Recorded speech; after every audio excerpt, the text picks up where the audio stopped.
Hello and welcome to the Martin Talk Show. Today I'm joined by the creative team of a new musical, Fairlight, which is about to come to Harlow Town Tennis Club on the 8th of August. And I understand that there's a bit of a tour with this. There's some big things happening. And I've been looking at your show, guys, and I've got the feeling this is about to open a really important conversation today. So I'm joined by Jenny. Jenny's back on the podcast, a returning guest. Hello, Jenny. Good morning. How are you? I'm fantastic, and thanks for having me on yet again. It's a pleasure, Jenny. It's always nice to speak to you. Jenny is the producer of this show. I'm also joined by Michael, who is the composer and creative director, and I'm joined by Alex, who is make sure I pronounce this correctly, the librettist, the librettist, and also creative director. So yeah, what a wonderful thing to have you all here today. So let's start with you, Jenny, as we're familiar with each other and we've spoke on the podcast before. What attracted you to this musical? So that's a good question, Martin. So I see an advert online that these lovely people were looking for a producer, and I've been doing quite a lot of producing work over my time, as you know. And as a tennis player, as a youngster, I played from the age of 5 all the way to 16, played for the county. I've got a big passion for tennis, and obviously being part of the LGBTQ plus community myself, and the important message that this show has to share, all those three things tied together. I was like, I must message these people, and lucky enough to be working with them for the last year or so. Mm-hmm. And so where did this production begin? Was it with you, Michael, or was it with you, Alex? No, it was with me. I was doing a project about gay invisibility in basketball. And this sounds like I'm going through all the sports, but I'm not.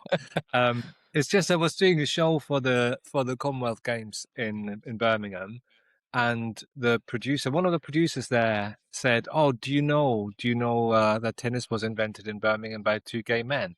And I said, "No." And then we started looking into it. That's how it started. Right, and then you brought Alex in needing some musical influence in there. So no, have I got that slightly wrong, Alex? Yeah, no, I definitely don't bring the musical influence. That's Michael. I bring the research and the writing knowledge. So yeah, Michael mentioned that to me, and then I went and started looking into actually what's in the historical records and what the real story is, and it was far more interesting than we imagined. So what did you discover then, Alex? What was the big like reveal moment that you was like, oh, there's something here that needs to be shared? Yeah, I think the interesting thing for me was that I very quickly found out that according to the historical records, these two guys were not in a relationship. They were two married Victorian gentlemen, and there is nothing to suggest they are anything more than that. So that was the very surface initial Google. And then after that, actually, I started looking into what was their relationship, how did they end up inventing tennis together. And actually, the more I looked into it, the more a queer vision or view of this story emerged. And actually, there's nothing in the historical records that categorically denies the fact that they might have been lovers. They were certainly very close friends who spent a lot of time together. And it just raised this question about, well, how would you know about anyone in the past? Because at that time, being gay was illegal. And the only records we tend to have are of people who were caught and prosecuted. And of course, we now know from our modern perspective, there were loads of gay people who lived a very queer life, but we just don't know about it. It's not recorded. It's lost to history. And that, coupled with the fact that there were no out gay tennis players at the time, that's what sparked the idea that there's something going on there about current tennis as well as tennis in the past. And so what did you do with this information, Michael, once you started to discover this? How did you start to play with it and transform it into a musical? Well, first of all, I let all this sink in, including the last fact that Alex just said. I mean, if you look at the top 100 tennis players, right? They're all Hmm. really good tennis players. They're very successful. They make a living from playing tennis. So statistically, we should have at the very least 5 gay men, probably 10. However, we don't know anything about a professional gay male tennis player in the top 100. We've got 2 people we know about in the top 1,000, but there should be Yes. 100 statistically. So if you let that sink in, you start thinking about what the hell is going on there. we Yeah, no. when you look at football, I understand why being gay, being a gay footballer is hard because of the fans, right? Coming out in football is hard because the fans are difficult. We definitely don't have that in tennis. I don't think tennis fans would care in any way about whether you're gay or not. So, so then you start building. When we started building things around those 2 stories, the current story and the historic story, and then we started thinking about, okay, what could this become? An opera? Because we've done an opera before, and then we thought, no, opera is not quite right. We need a medium that's accessible to lots of people, because not many people go to opera or feel afraid of opera. Musicals have a different status. So that's when we started writing a musical. Yeah. So you mentioned football there, Michael, and I know it's slightly off topic because your play is about tennis, but we're just about to go into the World Cup's about to start. And I did do a little bit of research before we started talking, and I looked, and there's 0 gay men out of the 1,300 players in the World Cup. Statistically, that's not correct. I don't believe it. And I wonder what's going on there.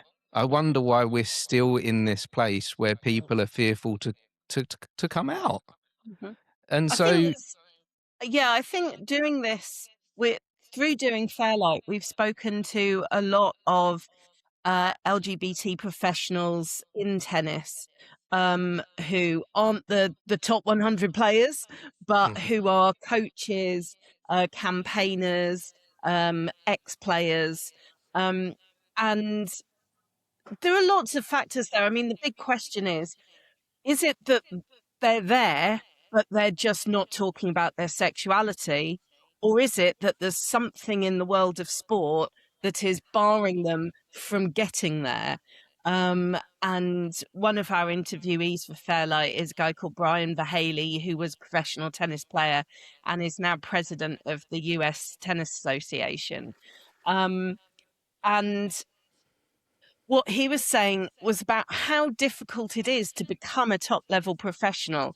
And if you're dealing with issues of your sexuality, and if you've got any kind of internal battles going on in terms of your identity in your private life, that's just one more barrier that could make the difference between making it or not making it, especially in a sport like tennis, which is such a mental game and is all about where you are in your head.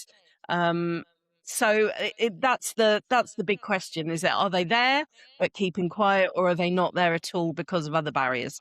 And so if we take those barriers away, what would that do for the individual? I think is a really important question we all need to be asking ourselves. And so, Jenny, why is this show at this moment important? I think that, and I'm speaking very broadly here, the world is going through changes in all sorts of ways, and if this conversation is going to be had, let's start to have it now. We've got wonderful clubs that are super keen to take this show and help us spread the word. We just wish that more clubs would be like the ones that we've got. We haven't always had a welcoming open arms, let's just put it that way, but the clubs that we're going to are very keen to help us spread that word. And it's a general consensus amongst most clubs, I think, that this does need to be heard. Yeah. Mm-hmm. And did you feel that, Michael, when you started writing this? Did you feel that this was important? Oh, absolutely. I mean, this I always see that I see this work as being somewhere between an artwork and activism. It's really, really important to talk about it for me. And as Jenny just said, especially now, we're at a time where we have councils banning pride flags, Mm-hmm. and the reason is because it's aligning to questionable ideology. And well, it's not. It's not questionable.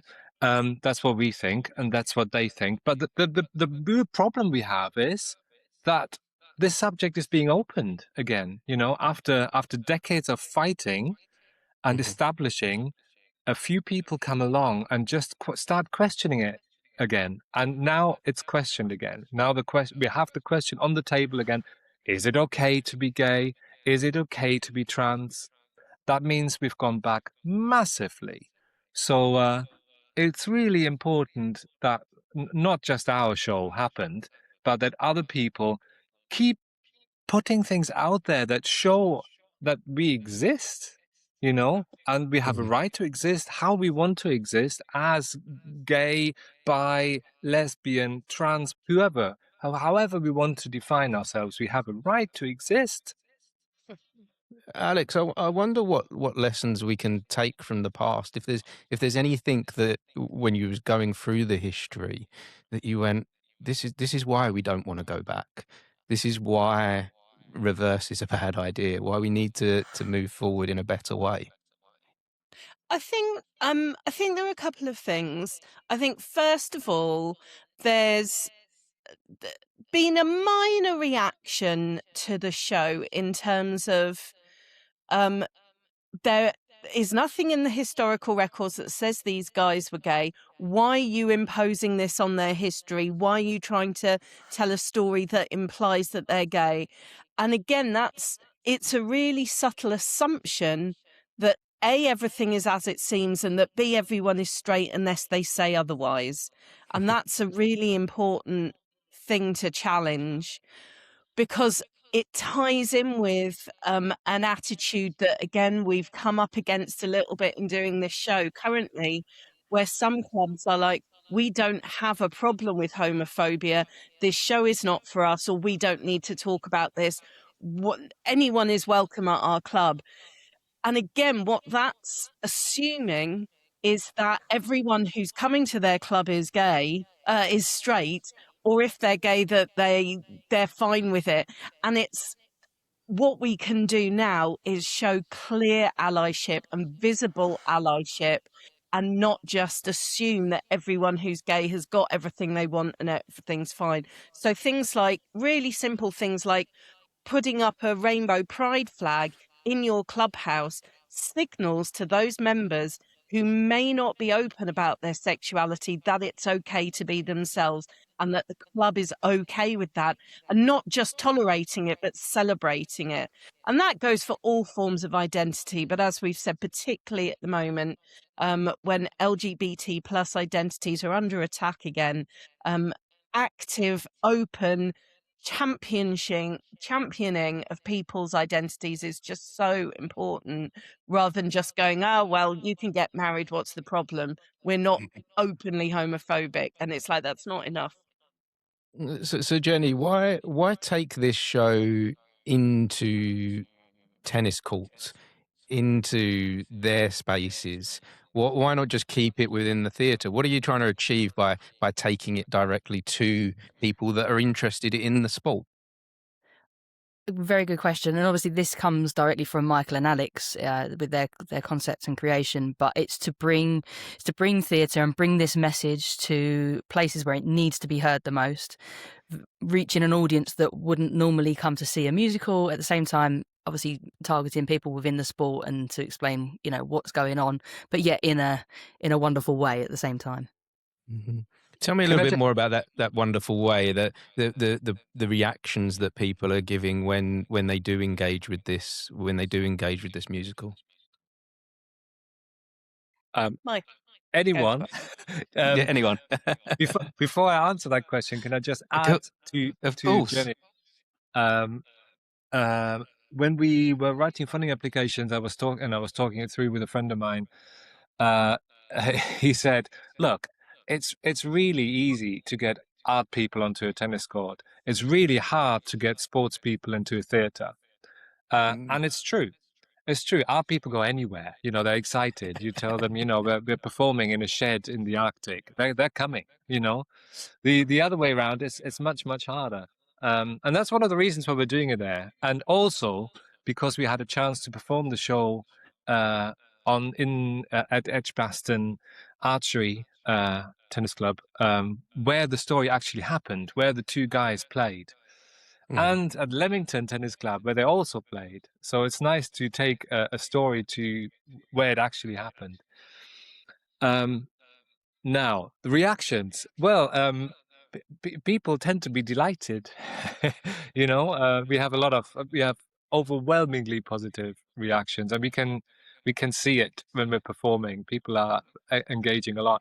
And in the last performance we did, we had quite a few people from tennis clubs there. And they loved the whole tennis history thing, because they didn't know. They didn't know about the tennis history thing. Or some people did know, and they were really happy that it was finally being celebrated, especially in Birmingham, because Birmingham is not very good at celebrating all the things that happened in Birmingham. Yeah, so it's overwhelmingly positive. How does that feel, Alex, when your work is being received like that, when these discoveries that excited you are exciting audiences as well? Yeah, as a history nerd, I love it. The more we talk about history, the happier I am.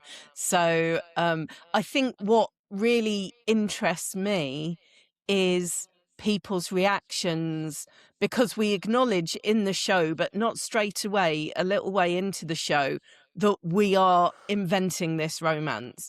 And it's really interesting seeing people's reactions to that. And some people find that exciting. That's one of the things I find exciting, is the gaps in history, the spaces between the documents that we'll never know. And some people who feel like betrayed, that we've been telling this lovely romance and it wasn't true. And I'm like, we don't know, it might have been true. And having that conversation about what's invisible, what's visible, what's true, what isn't true, what's history, what isn't history.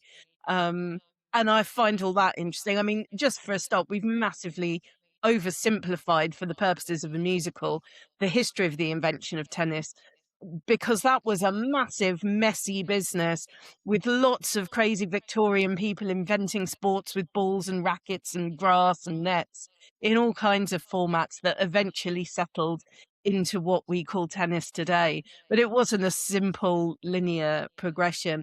And I just think any time that anyone wants to engage with the history of tennis, I'm down for a conversation. So just the fact that we're provoking conversations about that it delights me. So why did it come down to then, Alex? Why did it come down to this one sport? What really drove it into tennis as we see it today? Oh, well, again, I could give you a lecture, and there are people like, I have to give a shout out to Bob Holland, who's a real proper tennis historian, who's been supporting us on this and has been so helpful.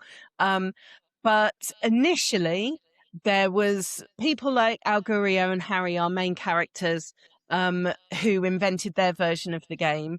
And then there was another guy called Major Wingfield, who actually kind of copyrighted and sold Tennis in a Box. So he made it as a commercial prospect.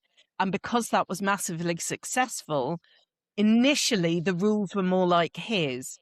And it was the MCC Marylebone Cricket Club who kind of first standardized the rules of what we call tennis. And actually they took on a lot of Major Wingfield's rules. But when it came to playing it, he had an hourglass shaped court rather than a square court, and small things like that. And so when the All England club did their first Wimbledon championship, they actually reverted to some of the other rules that are much more like Augurio and Harry's rules in terms of how the court is set up and how the play happens. And actually, part of Fairlight, part of our show, is the reading of the 1870 rules for the Leamington Club that Harry and Augurio wrote. And actually, most of them, if you can get past the Victorian language, are actually the rules we play by today. So it's a bendy-wendy process of little rules that became standardized over time. But actually what we play is more like Augurio and Harry's than like anyone else's. And so we started this conversation off, Jenny, with you saying you was a fan of tennis, that you love tennis. What is it at the core of it that you love about tennis that's separate to other sports? I mean, maybe this goes to my only childness, but I love solo sports, solo activities.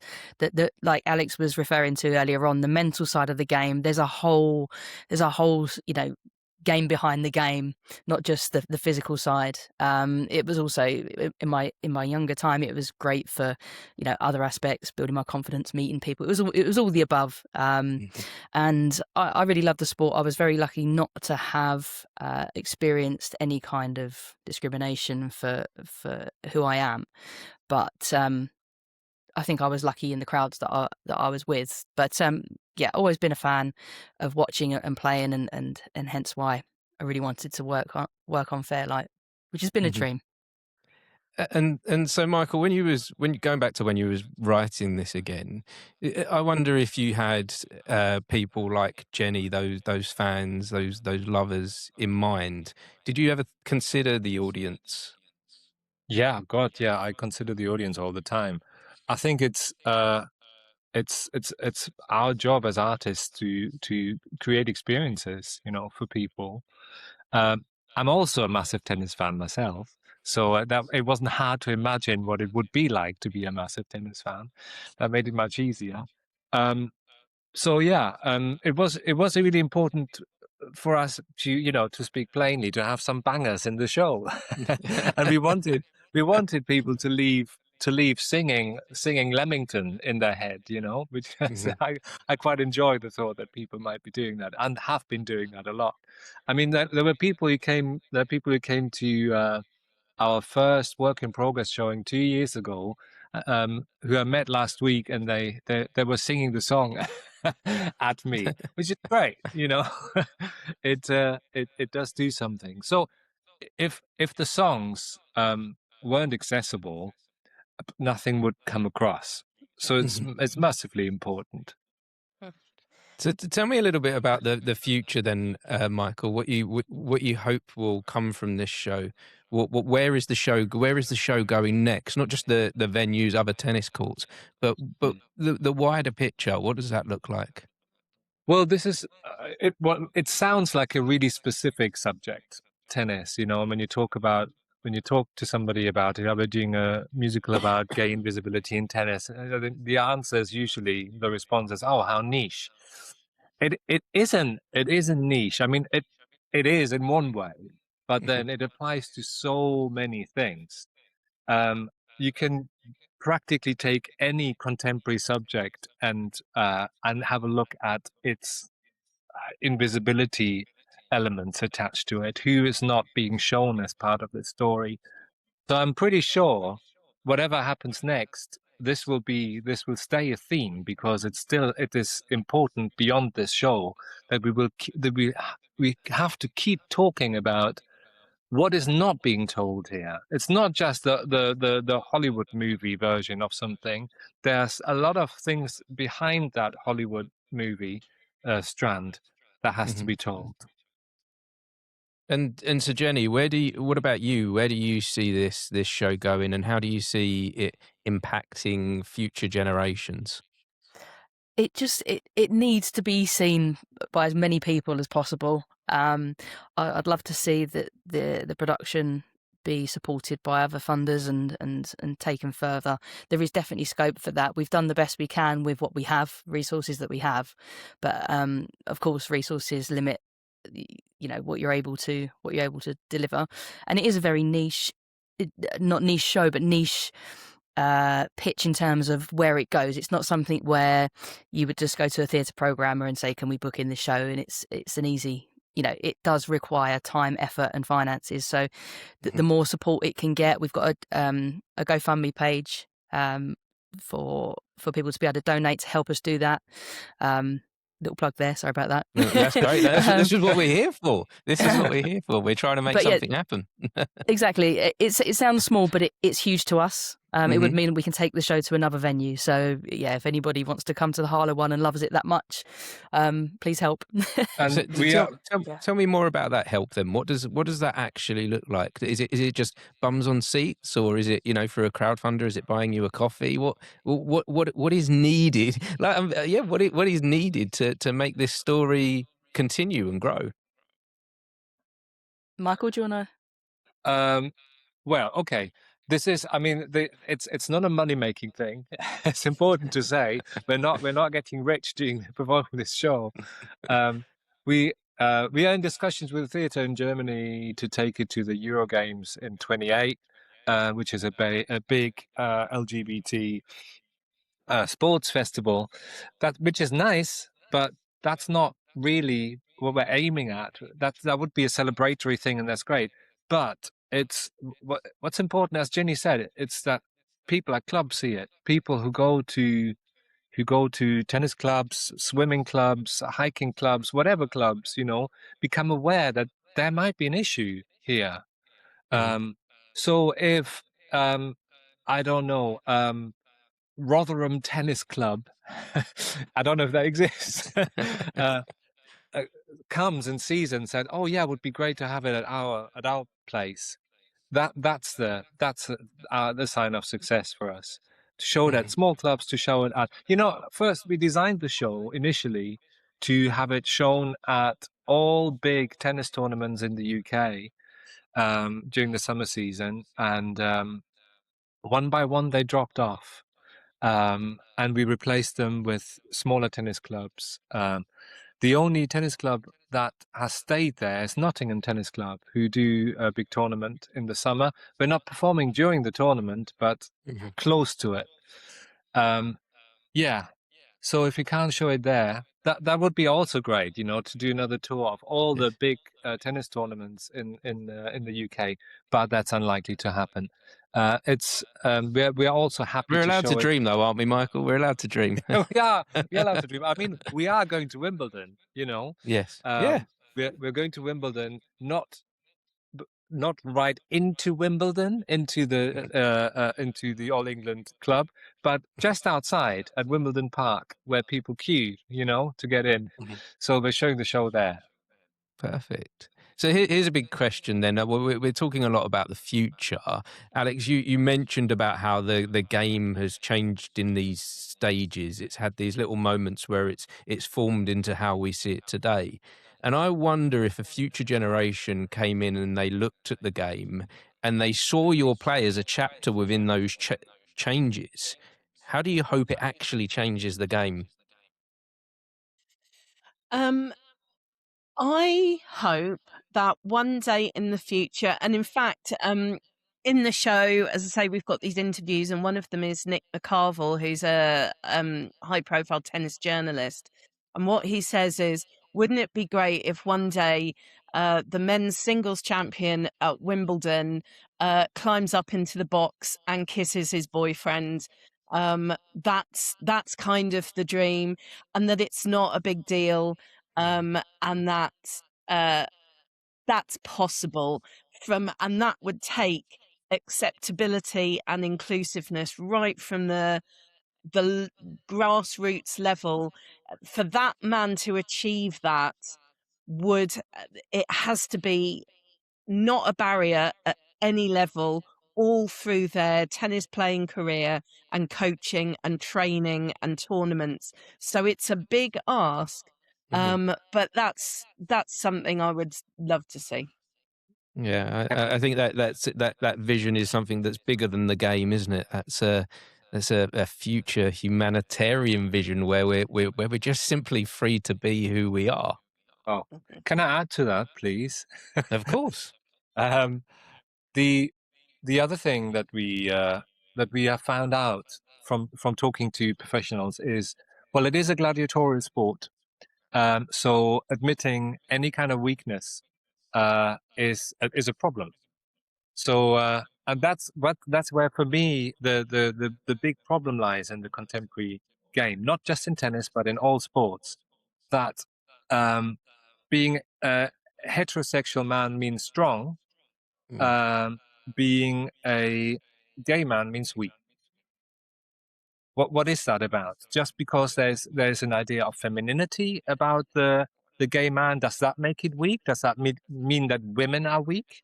You know, all these preconceptions that we have about what it means to be a man, what it means to be a woman. Do we need that gender split as it is now? If we can start to break that down and question it, that would be great.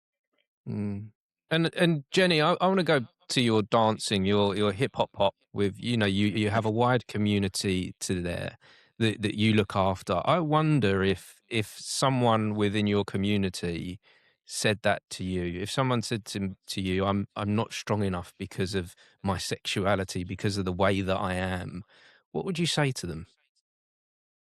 Oh gosh, that's a really hard question, Martin, because as you know, we are such a we've got everyone in our company. We're so everyone can be exactly who they want to be. So that's never really been a question that I would ever have to handle. Thankfully, within our small community that we've got.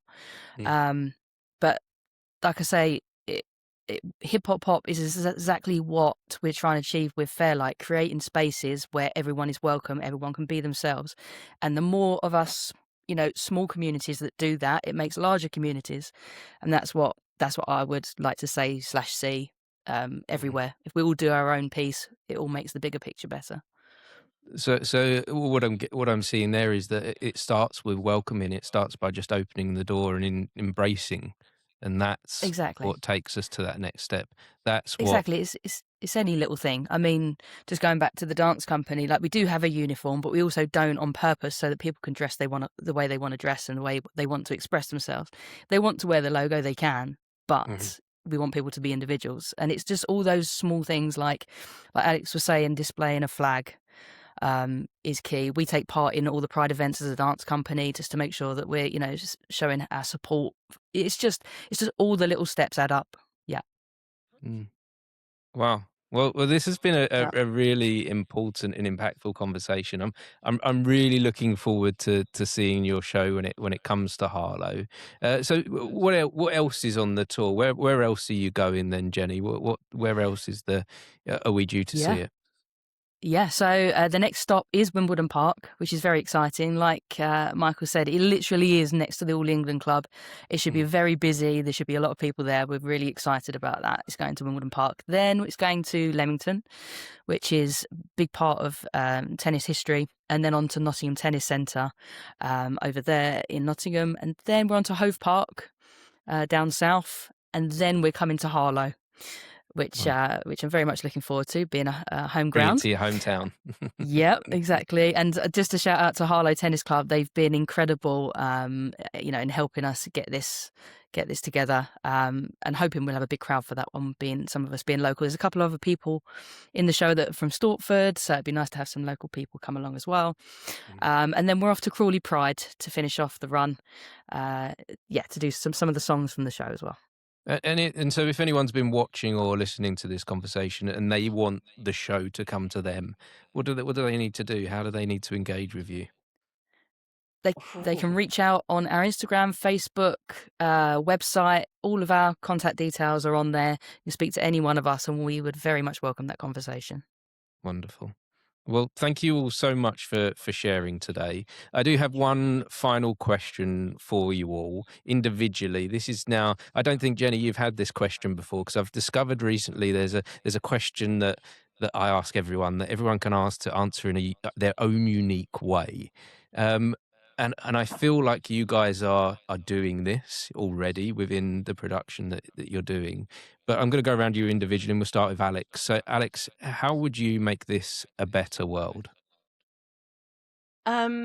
I think my biggest problem with the world is that people think that everyone should be like them, and that is the way to make life more comfortable is to attack anyone who's not the same as you. And if I could make everyone embrace and celebrate diversity, like truly, and going, actually, it's better when we are all different. That I think there's a lot of fear. People are scared of what's different and what's different from them. And if I could take that fear away and put a little love in their heart, and so instead of seeing someone who's different, they're afraid, they see someone who's different and go, isn't that marvelous? They're different. That's what I would do. Any idea how we can start to get rid of that fear when it comes to being afraid of those who are different? I mean, it's a big conversation, but I think it's telling that incidents of, for example, far-right activity are much greater within communities that are less diverse, um, because it is that fear of the other and a fear of something within Birmingham where we live, where it's so multicultural and you're up against people who are different from you every day. It is less, not an issue, but it is less of an issue. And so I think that familiarity and getting people to connect with people who are different from them, it's hard because human nature is we want to stay in our little familiar bubbles. Mm-hmm. But I think that's key is getting out of your own head and talking to people and connecting with other people. Talk and connect. And for you, Michael, how would you make this a better world? I would urge people to stop shouting at each other and to start talking a little bit more. I've I don't want to listen to right-wing people shouting at left-wing people shouting back at right-wing people. Nothing's changing. I mean, it's it's very hard to sit down and have a talk with people. Mm-hmm. It's hard. But if the media could encourage that instead of encouraging the shouting, that would be amazing. That would be my wish. I guess it seems like the attention goes where the highest volume is, isn't it? So how can we change that perspective then, Michael? How can we turn down the volume and still drive the attention to where it needs to be? Yeah, that's a very, very difficult question. I can't give you a definitive answer. But again, I think the media have a large, very large part to play. Social media have a very large part to play. I mean, we are surrounded by systems that encourage us to be quick and shouty. You know, if we could change those systems, that'd be great. Good idea. And for you, Jenny, how would you make this a better world? Yeah, from want of not to copy Alex, originally I was going to share a similar one to Alex, but from the Isn't other that annoying when perspective. someone does that, takes your idea? So don't leave me to last, Martin. But yeah, just the flip side of things. So the person who is different, I'm different to a lot of people. Just those people just feeling like it's okay. That's okay in themselves, rather than looking at it from the general perspective. Like if I'm different, for me to feel okay with that, and for everybody else who's different to feel okay with that. I'm 42. It's taken a long journey to get there. I just wish that everybody that was different didn't have the overthinking of it all. Would be nice. I wonder if we're all different, and as human beings, and if we can try and learn to maybe accept that, it gets a little bit easier, maybe. Yeah, in personal absolutely. acceptance. 100%. And I think one of the issues is that it's very easy to see certain types of difference in a very visible way. But there are all kinds of differences going on the inside that we don't see, that are more than just whether we're wearing a rainbow top or what our ethnic skin color is or whatever.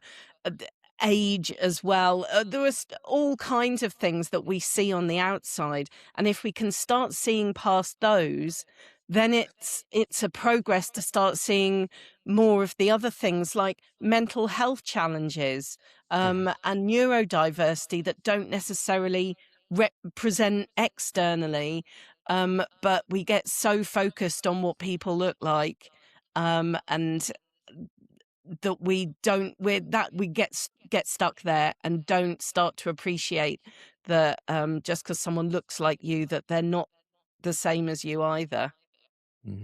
Yeah. Wow. This has been important. This has been impactful to me. I've taken so much from the things that we've said today, and no doubt I'm going to take even more when I come to see your show.